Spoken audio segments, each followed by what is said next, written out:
नमस्कार दोस्तों, welcome to my channel. दोस्तों ये है अदालती शब्दावली यानी कि जुडिशियल टर्मिनोलॉजी का पार्ट सेकंड। वीडियो को आप बहुत ही ध्यानपूर्वक देखना और अच्छे से समझना। तो चलिए कुछ नया सीखने के लिए वीडियो को स्टार्ट करते हैं। पहला शब्द है रकबा। रकबा को हिंदी में कहते हैं क्षेत्रफल और इंग्लिश में इसे एरिया कहते हैं। दोस्तों जब भी आप किसी ज़मीन की इंतखाब निकालते हैं या फिर आप लेखपाल से इंतखाब निकलवाते हैं तो उसमें उस ज़मीन का रकबा यानी कि क्षेत्रफल लिखा हुआ होता है। कई बार वकील आपसे पूछता है कि आपकी ज़मीन का रकबा कितना है या फिर आपसे लेखपाल पूछता है कि आपकी ज़मीन का रकबा कितना है, तो ये चीज़ें इंतखाब से पता लग जाती हैं। दूसरा वर्ड है सनूकत। सनूकत को हिंदी में कहते हैं निवास। नेक्स्ट इज हलफनामा। हलफनामा को हिंदी में कहते हैं शपथ पत्र और इंग्लिश में इसे कहते हैं एफिडेविट। अगला शब्द है इकरारनामा। इकरारनामा का हिंदी अर्थ होता है आपसी फैसला। नेक्स्ट है तरमीम। तरमीम को हिंदी में कहते हैं बदल देना या सुधार देना। इंग्लिश में इसे कहते हैं मॉडिफिकेशन। मॉडिफाई करना मतलब सुधारना। नेक्स्ट है वल्दियत। वल्दियत का हिंदी मतलब होता है पिता का नाम बताना और वालिद मीन्स होता है पिता और उसी से बनता है वल्दियत। वल्दियत का मतलब है पिता का नाम बताना और वालिद मीन्स पिता। नेक्स्ट वर्ड है काबिज। काबिज मीन्स होता है कब्जा। जोजे। जोजे कहते हैं पत्नी को। नेक्स्ट वर्ड है बेसुदा। बेसुदा का हिंदी अर्थ होता है खरीदी और आपने कई बार सुना होगा बैनामा। तो जब जमीन को बेचा जाता है तो उसका बैनामा होता है। तो बैनामा बै से ही बनता है और बैनामा का हिंदी अर्थ होता है विक्रय पत्र। बेसुदा मतलब खरीदी। अगला शब्द है वारिसान। वारिसान का हिंदी अर्थ होता है उत्तराधिकारी। वारिसान लिखते हैं और वारिस भी लिखते हैं। वारिस का मतलब होता है उत्तराधिकारी, वारिसान का मतलब भी होता है उत्तराधिकारी। इंग्लिश में इसे कहते हैं सक्सेसर। नेक्स्ट वर्ड है रहन। रहन को हिंदी में कहते हैं गिरवी।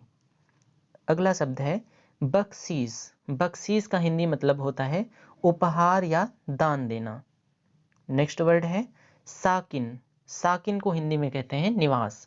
साकिन का हिंदी मतलब होता है निवास। नेक्स्ट वर्ड है हदूद। हदूद का हिंदी अर्थ होता है सीमाएं। अगला शब्द है बदस्तूर। बदस्तूर का हिंदी अर्थ होता है हमेशा की तरह। आपने बहुत बार सुना होगा कि बदस्तूर जारी है, तो इसका मतलब होता है कि हमेशा की तरह जारी है। नेक्स्ट वर्ड है खुर्द। खुर्द मीन्स होता है छोटा। अगला शब्द है कला। कला का अर्थ होता है बड़ा।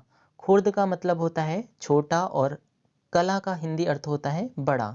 आपने कई सारे गांवों के नाम के साथ कला या फिर खुर्द लिखा हुआ देखा होगा। जब दोस्तों एक ही गांव के दो हिस्से होते हैं या फिर बीच से कोई रोड जा रही होती है तो उसके दो हिस्से हो जाते हैं, उसमें एक छोटा भाग हो और उसी गांव का एक बड़ा भाग हो, तो उसके साथ में खुर्द और कला लगा दिया जाता है। तो खुर्द का मतलब होता है छोटा और कला का मतलब होता है बड़ा। अगला शब्द है सजरा पर्चा। सजरा पर्चा का हिंदी अर्थ होता है कपड़े पर बना खेतों का नक्शा। नेक्स्ट है सजरा किश्तवार। सजरा किश्तवार को हिंदी में कहते हैं ट्रेसिंग पेपर पर बना हुआ खेतों का नक्शा। नेक्स्ट है सजरा नसब। सजरा नसब का हिंदी अर्थ होता है भूमिधरों की वंशावली। अगला शब्द है कौमियत। कौमियत को हिंदी में कहते हैं जाति और इंग्लिश में इसे कहते हैं कम्युनिटी। आप किस कौम से ताल्लुक़ रखते हैं, यानी कि आप किस कम्युनिटी से बिलोंग करते हैं। नेक्स्ट वर्ड है काश्तकार। काश्तकार को हिंदी में कहते हैं भूमि को जोतने वाला, यानी कि कृषक, किसान या फिर इंग्लिश में हम इसे कहते हैं फार्मर। अगला शब्द है मुंद्रजा। मुंद्रजा को हिंदी में कहते हैं पूर्व लिखित या उपरोक्त। मुंद्रजा का हिंदी अर्थ होता है पूर्व लिखित यानी कि पहले लिखा हुआ या उपरोक्त यानी कि पहले कहा हुआ। नेक्स्ट वर्ड है बाया। बाया का हिंदी अर्थ होता है भूमि को बेचने वाला। नेक्स्ट है मुस्तरी। मुस्तरी का हिंदी अर्थ होता है भूमि खरीदने वाला। अगला शब्द है वाहिब। वाहिब का हिंदी अर्थ होता है उपहार देने वाला। नेक्स्ट वर्ड है मोहब इला। मोहब इला का हिंदी अर्थ होता है उपहार लेने वाला। वाहिब का अर्थ होता है उपहार देने वाला और मौहब इला का अर्थ होता है उपहार लेने वाला। दोस्तों हमेशा कुछ ना कुछ नया सीखते रहना चाहिए, तो अगर आपने अभी तक इस वीडियो का पार्ट फर्स्ट नहीं देखा है तो उसको भी इस वीडियो को देखने के बाद देख लेना, आप बहुत कुछ नया सीख पाएंगे। अगला शब्द है मुकदमा। मुकदमा को हिंदी में कहते हैं अभियोजन, इंग्लिश में इसे कहते हैं कोर्ट केस। मुकदमा हिंदी में अभियोजन और इंग्लिश में कोर्ट केस। नेक्स्ट वर्ड है गवाह। गवाह को हिंदी में कहते हैं साक्षी, साक्षी और इंग्लिश में इसे कहते हैं विटनेस। नेक्स्ट वर्ड है मुचलका। मुचलका को हिंदी में कहते हैं बंध पत्र या इंग्लिश में इसे कहते हैं बॉन्ड। दोस्तों जब किसी आरोपी या किसी अपराधी को किसी प्रकरण में अदालत द्वारा जमानत दी जाती है तो न्यायालय द्वारा ऐसे अपराधी के लिए किसी अन्य व्यक्ति से जो उसका साथी हो शपथ पत्र पर उस व्यक्ति को पेश करने हेतु मुचलका भरवाया जाता है। यानी कि वो व्यक्ति उस अपराधी या आरोपी की गारंटी लेता है कि जब भी अदालत उसे बुलाएगी तो हम उसे पेश करेंगे अदालत के सामने। मुचलका एक केवल घोषणा भी हो सकता है या फिर एक अमाउंट के साथ भी मुचलका भरवाया जाता है। अगला शब्द है रोजनामचा। दोस्तों हर एक पुलिस थाने में एक विशेष प्रकार का रजिस्टर होता है जिसमें अपराधों से संबंधित रोज की जानकारियां लिखी जाती हैं और उसी रजिस्टर को कहा जाता है रोजनामचा। अगला शब्द है माल वाजयाफ्ता। माल वाजयाफ्ता दोस्तों कहते हैं अपराधियों से जब्त माल को, उसे ही कहा जाता है माल वाजयाफ्ता। नेक्स्ट वर्ड है जमानत। जमानत को हिंदी में कहते हैं प्रतिभूति, इंग्लिश में कहते हैं बेल। आपने कई बार सुना होगा कि जमानत राशि यानी कि एक ऐसा अमाउंट जो जमानत के रूप में जमा किया जाता है। अगला शब्द है बरी। दोस्तों आपने कई बार सुना होगा कि अदालत द्वारा फला व्यक्ति को या फला अभियुक्त को बाइज्जत बरी कर दिया गया है। तो बरी का हिंदी अर्थ होता है मुक्त या दोष मुक्त या फिर छोड़ देना, इंग्लिश में इसे कहते हैं एक्विट। अगला वर्ड है इश्तिहार। इश्तिहार का हिंदी अर्थ होता है विज्ञापन यानी कि एडवर्टीजमेंट या नोटिफिकेशन। अगला शब्द है तहरीर। तहरीर का हिंदी अर्थ होता है लिखाई या फिर लिखी हुई बात। दोस्तों आपने कई बार सुना होगा कि किसी व्यक्ति ने थाने में किसी के खिलाफ तहरीर दी यानी कि एप्लीकेशन दिया। नेक्स्ट वर्ड है गिरफ्तार करना। गिरफ्तार को हिंदी में कहते हैं पकड़ना। गिरफ्तार करना मतलब पकड़ लेना, इंग्लिश में कहते हैं अरेस्ट। नेक्स्ट वर्ड है हिरासत। हिरासत का मतलब होता है अभिरक्षा। हिरासत को हिंदी में कहते हैं अभिरक्षा।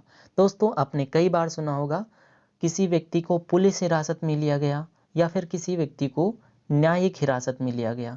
तो पुलिस हिरासत को इंग्लिश में कहते हैं पुलिस कस्टडी और न्यायिक हिरासत को इंग्लिश में कहते हैं जुडिशियल कस्टडी। न्यायिक हिरासत मतलब जुडिशियल कस्टडी और पुलिस हिरासत यानी कि पुलिस कस्टडी। अगला शब्द है फरियादी। फरियादी का हिंदी अर्थ होता है शिकायत लेकर जाने वाला, इंग्लिश में इसे कहते हैं कंप्लेंटेंट। अगला शब्द है मुलजिम। मुलजिम का हिंदी अर्थ होता है अभियुक्त या आरोपी, इंग्लिश में इसे कहते हैं अक्यूज्ड। दोस्तों दो शब्द होते हैं, एक होता है मुलजिम और एक होता है मुजरिम। दोनों में डिफरेंस होता है तो इस चीज़ को आप समझ लीजिए। मुलजिम का अर्थ होता है अक्यूज्ड यानी कि अभियुक्त या आरोपी, ऐसा व्यक्ति जो अपराध के संबंध में अभियुक्त बनाकर अदालत के समक्ष या अदालत के सामने पेश किया गया हो, जिस पर अभियोजन यानी कि मुकदमा चलाया जा रहा है। अगला शब्द है मुजरिम। मुजरिम को हिंदी में कहते हैं दोषी या फिर अपराधी और इंग्लिश में इसे कहते हैं क्रिमिनल। दोस्तों जब किसी आरोपी पर अदालती कार्यवाही के तहत दोष सिद्ध कर दिया जाता है कि उस व्यक्ति ने अपराध किया जाता है तो वह व्यक्ति मुलजिम से मुजरिम हो जाता है। तो अब दोस्तों आप समझ गए होंगे कि मुजरिम और मुलजिम में क्या फ़र्क होता है। अगला शब्द है जिरह या फिर बहस। इसको हिंदी में कहते हैं तर्क वितर्क, इंग्लिश में कहते हैं डिबेट या डिस्कशन। नेक्स्ट वर्ड है प्यादा।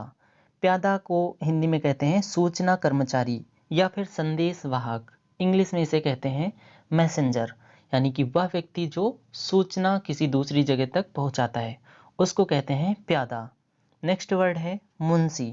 मुंशी दोस्तों पुलिस थानों और अधिवक्ताओं के अधीनस्थ जो कागजी खानापूर्ति और दस्तावेजों का आदान प्रदान करते हैं तो उन्हें कहते हैं मुंशी। और ये कुछ बेसिक लिखा पढ़ी के भी काम करते हैं। दोस्तों, आपको ये वीडियो कैसी लगी? आप इस पर अगर हमें कोई राय देना चाहते हैं तो प्लीज़ आप कमेंट करके हमें ज़रूर बताइए। वीडियो पसंद आई हो तो वीडियो को लाइक कर दीजिए, और अगर आप हमारे चैनल पर पहली बार विजिट कर रहे हैं या फिर आपने अभी तक हमारे चैनल को सब्सक्राइब नहीं किया है तो प्लीज़ चैनल को सब्सक्राइब ज़रूर कर लीजिए। Thanks for watching.